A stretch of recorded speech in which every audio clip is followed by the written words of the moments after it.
And we are back. It's your man Odell here. That was a nice commercial break. Thank you to the sponsors. Here with CP the artist. Hair Club for Men. Here you go. That'd be funny, right? We got always got the jokes. Always got the jokes. Part-time comedian, full-time artist. But you know, we're talking about just you know, being creative and those things. And it's funny. I read an article by his writer Jeff Goins, and it was titled "The Three Struggles of Creative People." And I want to see if you maybe agree with it, right? Okay. He said one being productivity, trying to like figure out a process and everything just to keep going and producing, being creative. Do you want me to answer them one at a time or just want to? No, I'll finish it up. Okay. Then the second one he said was authority, kind of dealing, you know, a lot of times with creative people, they don't want to have to deal with somebody who has to maybe say get the yay or nay on something, or you know, go that. Interesting. So sometimes creative people have problems with that authority, and then the third one is being insecurity. Because even though you're very, I don't think I have a problem with that. Maybe we just tackle the first two. Yeah, I mean, so, but what do you think about that? As far as well, insecurity must be some ugly dude. Who is this? What's this dude's name? Jeff Goins. All right, what was the first one? First one was productivity, and then productivity. Authority. You know, I had a conversation with a curator today. Okay. And she told me I could do anything I wanted to. I just have to do it. And he says the thing with productivity, it's a choice. I've realized that when I'm at my wit's end, whatever, when I'm focused, I could paint anything that I want. The thing is the scheduling. It's like where you're turning off the TV, you're turning off your anxiety, you're turning off the world, where you're focused on a mission. And it's like productivity has to deal with like scheduling. Yeah. Like if you schedule your time from like maybe 6 to 10, that you're going to create something. You're going to commit to it. You'll be finished in an hour, yo. Right. From 6 to 10, you'll be like, oh my God, I wasted all that time? Yeah, that true tunneling of your energy. Right. It's like cleaning your house. Like, you know, you don't want to pick up the dirty drawers and socks and everything like that, but it got to be done. You know what I mean? or you know the nasty kitchen and all that other stuff. You know what I'm saying? But if you have a routine, you got a routine. Thing. You have to routine it. Now, I will say that I do know artists who work like their workflow. I gotta say Charlie Palmer, right? Like Charlie Palmer. If you ever got the privilege of watching him work, like he's like next painting, right. W. Yeah. If you ever saw a W sketchbook alone, right? It's like a madman put that thing together. That's true. Like his sketchbook is like precise. It has like all these diagrams of how big the painting should be, where's the light gonna come? Maybe I'll put little notes. Oh, maybe a green with an accent of turquoise. You know what I'm saying? Like and it's commitment to detail, right? Or if you watch Maya Bailey work, like that, the detail that he puts into his ink, like his tattoos, whatever you like, right? I mean, you gotta be a madman to even like have the patience to just do that on someone's skin, and we know he's a painter and a illustrator too, so he's nice with that. Now my boy Fabian, that's a different, Here you go. I mean, like Fabian, like I'm like, yo, like he has a room full of.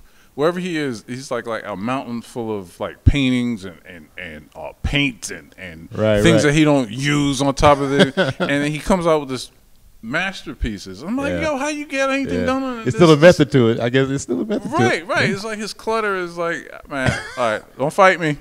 Don't fight me. He's making jokes. Yeah, but nah, but like you say, even if you look at some of the sketches he takes and then makes it to the murals and whatnot. But getting to the insecurity part, right? I will say that, like I do suffer from anxiety because there's like my show that's coming up, Rice and Beans, and I have this big gallery that I'm invited to do. Okay. And the the subject matter is so important to me. It's about black, brown, Latino people, and well, actually the Caribbean people. Okay. All encompassing, because it's part of the African diaspora that we don't really talk about. And me growing up in the North, as I started with I grew up with Puerto Ricans. My background is Jamaican. Right. And it was like we were taught for like hundreds of years how we were separate, but we're not. We're just, for lack of a better term, we all came on like two different ships. One went north, one went right.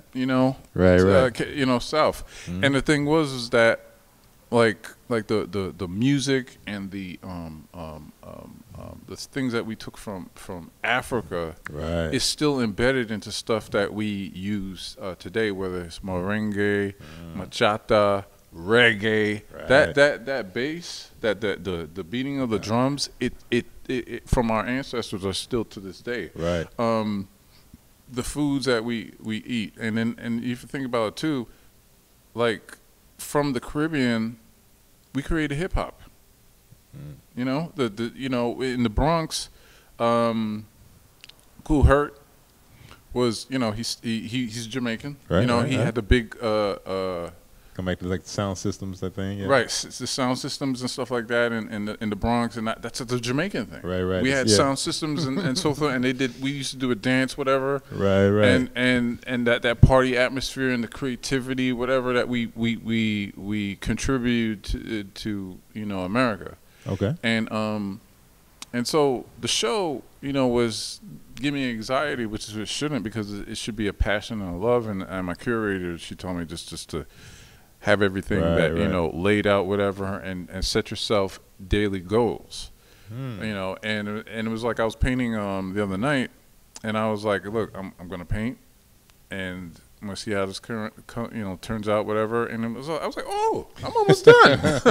I was like, oh, by this weekend I can finish this. But now to add to that, you're so right, because the same thing happens to me as well. I don't definitely see myself as being insecure, but what'll happen is when I try to look at it as one big thing, right? I'm like, oh my God, I got this guest, I got this, I got to do the market, I got to do the tweets. Instead of just breaking it down, say, okay, today I'm going to do this, today I'm going to do that, and like you get the progress done. And I do think that sometimes, because as creative, we want to have so much creative control, we want to do everything, that you think it's rather than just tackling it. Right. Let me share with you this. Go ahead. There's a painting done by one of the greatest painters of all time, Rembrandt. Okay. Yeah. And it's called The Painter. You should look this up. All right. Right. The painting is a self-portrait of him being very small, like childlike, in front of a huge canvas. Right. And the optics of it is like he's smaller, and the canvas is just huge, right? And what it spoke to me about that painting, is one of my favorite Rembrandts ever, was that that he too had that fear.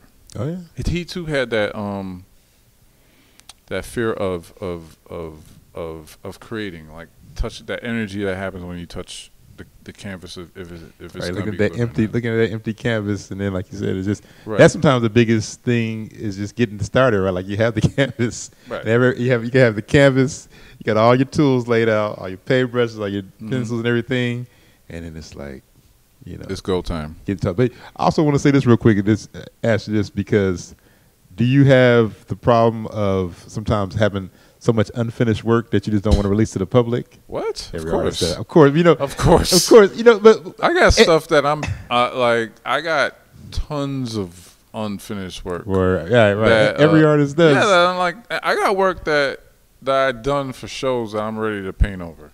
Well, let me ask you this: is it a thing you just don't want to show it, or what I happens? evolved. Ah, okay. And it's like I remember being at Alexi Torres's gallery.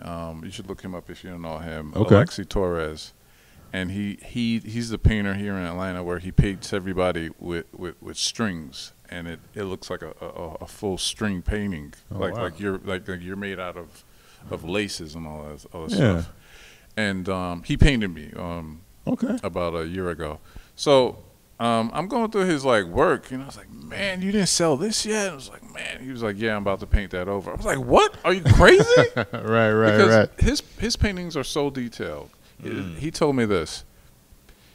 He starts a painting on every crescent moon, and he finishes it on every crescent moon. So that's about I'm not into the moon, but that seems like a very long time. It seems like a long time. That's a very long time. Yeah. So he's like, oh no.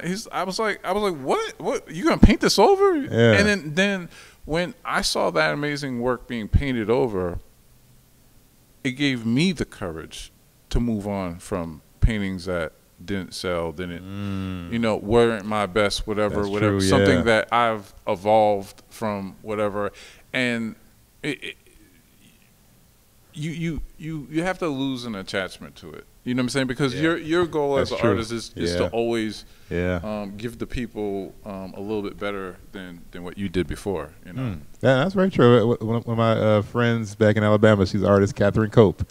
She would tell me that sometimes because shout out to Catherine. And she would, I would hold on to artwork or something like that, and she was just like, you need to make a decision. Either you need to, like I said, release it to the public or something, or let it go, get started to something else, but don't sit around here just keep tinkering with it. If you evolve past it, then go ahead and move past it. Right. I want to touch on something. It's like cooking. Okay. Like, once upon a time, all you could do is make hot dogs and ramen noodles or something. Ramen noodles. And then you got them ramen noodles. And now you're fancy. And then he was like, wait a minute, let me take a little ramen noodles, put a little hot sauce on it. Now you put a little hot sauce on it, you'd be like, oh my goodness, this is pretty spicy. This is pretty nice. You upgraded in life. You know what I'm saying? You upgraded a little bit. Okay. You know what I mean? Then you put like a little bit of the basil maybe in it. See, I'm giving this is poor people culinary arts. Here we go. I want to highlight. So you did an interview with was it Brand Hustle TV a little while back. Oh wow, yeah. Yeah, you did an interview with them, and you were talking. Y'all were discussing about the aspects of just being independent and being an artist and that. And I know you mentioned comparing it to from the standpoint of being in a corporate American setting to working now to, like you say, you gave the example of the movie The Secret to Success with Michael Keaton. And just talk about that whole thing, because I like what you were talking about, how when you're at a corporate setting, somebody's handling your marketing, somebody's handling your social media, somebody's handling. And as an artist, you have to do it. Yeah, talk about that. You have to do all that. I get this question a lot. How do I become a full-time artist, right? From up-and-coming artists, right? The key is doing everything that other artists are not doing. You have to get up. You have to market. You have to do press. You have to engage with people. You have to be able to teach. You have to be able to know social media. You have to be able to create and curate your own show. So the thing is that you are a business. It's like Jay-Z famously says, I'm not a businessman, I'm a businessman. Right. And that takes discipline. How to talk to clients and giving them a product that's A1. It's like, a friend of mine, another creative, he always told me, if you're going to be a monkey, you might as well be a gorilla. Might as well be a gorilla. Might as well be a gorilla. And the thing is that I think that's the root of part of my anxiety is because knowing that I have to do all these things. Right. The thing is it has to do with organization. If you can't organize, if you can't do all these things, it's fine. Find yourself a team. Right. Find yourself a team, like work someone who, somebody who is good at graphic design that could help you create a logo or build a brand for you, whatever. But then again, some artists don't need that. Like I know artists that they're so great, they're so talented that they could do a painting for like $50,000. They're good. Right. You know what I'm saying? They're good. They're good. And but the thing is, it's not about who's most talented. It's about who works the hardest. And see, I just want to touch on that real quick. I'm glad you said that, because we've talked about this here as far as having a team, having a discipline, having all that in place, because most people just see your Instagram, they see your social media, they think everything is just all lovely. Like you don't have things in. It's not. It's a grind, but you're putting things into practice, into play, to make that happen. Mm-hmm. So before I do my last question, which I always do, I want you to make sure you tell the people how they can get in contact with you, talk about shows or any projects, anything that come on. You can get in contact with me if you only have money. I'm tired of answering broke people's DMs and emails. That's what I'm going to say also. Come with the cash or don't come at all. How can they purchase your artwork? How can they do that? You can go to www.cptheartist.com. Right. You can also find me on Instagram, CP the Artist. Everything is CP the Artist. If you want to find me, it's on CP the Artist. Right.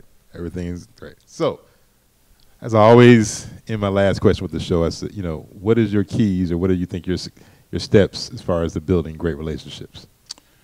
Great relationships are very important. You will go as far as relationships take you. Relationships are greater than money, because money doesn't last. Right. Relationships, good relationships, last forever. Money will come and go. Good relationships won't.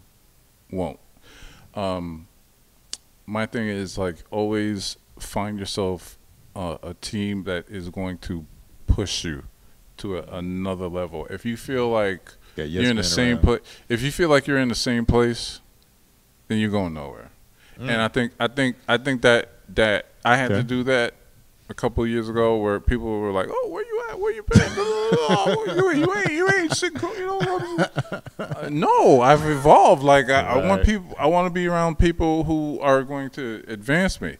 I got curator, help me work on my. Her name is Kat Martinez, and she is pushing me. And she's from New York. And I love her. Right. She's pushing me. She's like, CP, you're making excuses. Yeah. Ooh, yeah, you need that. You know what I'm saying? Like, she's like, you need to get this done, that done. She's a Dominican woman with, you know what I'm saying? With that, and she's done shows. Not taking easy on you. No, she's not. And that's the thing. You see, being comfortable is death. It's death. Is death to any career, being comfortable. McDonald's could stop making commercials like today, right? You know what I'm saying? Because everybody knows there's whatever, but they still do it. Why? Because they're competitive. They have, you're right. Yeah, they don't know. Okay, that's great. Wow.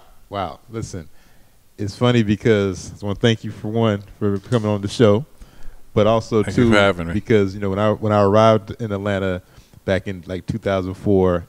I had more like aspirations and things of just attacking the art world, and it's funny because I was met with some closed doors, some kind of cliquish behavior, but I also was met with open arms and just a great artistic family, and people like yourself, right? People like Goldie Gold, C Flux. Don't ask me for $20 though. I ain't gonna give it to you. We ain't that close. Nah, man. Fabian. Don't ask me to move. Nah, W. I'm just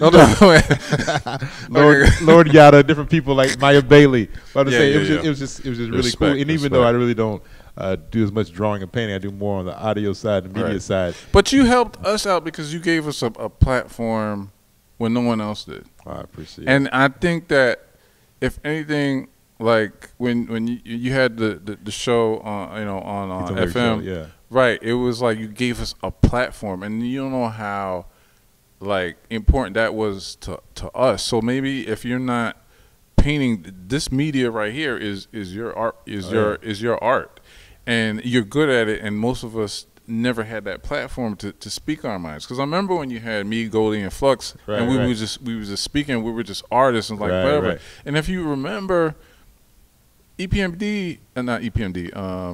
Public Enemy. Yeah. They had a radio shows in Brooklyn, and that's how they started making up steam, whatever. Right. And it was from that grassroots, because remember now, like hip hop started, and on radio, whatever, and it was able to be pushed, whatever, and for you to just give us that platform, right, for for people who was driving around whatever on lean or whatever they were on on a Saturday night, and right? then, and to give us that was special. Hey, I appreciate. I received that, man. And that was always important to me as well. I mean, and we need it. We need that back. 98.3. Forget y'all, man. It was 89.3. Sorry, the other station I mentioned. Forget y'all, man. Shout out to my brother Jay Force. Jay Force. Shout out Jay Force, my mentor, man. But same thing, like you said. I mean, if I wanted to have somebody on there, it was not a problem. And I definitely wanted to show love to a lot of the artists who've always showed me love and everything as well. So listen, I want to thank you for checking out the show. As always, make sure you follow and support the show. Subscribe to me on YouTube, Artbyodell. You can follow me on all social media, Artbyodell. You can follow CP the artist. Check him out, but don't DM him. If you don't got no money. If you don't got no money. Don't do that. Sick the dogs on shout out to my man, Jay Black. Make sure you follow, support him. Jabari Blackman, also Innovative Black Station. You can get the Innovative Black shirts as well.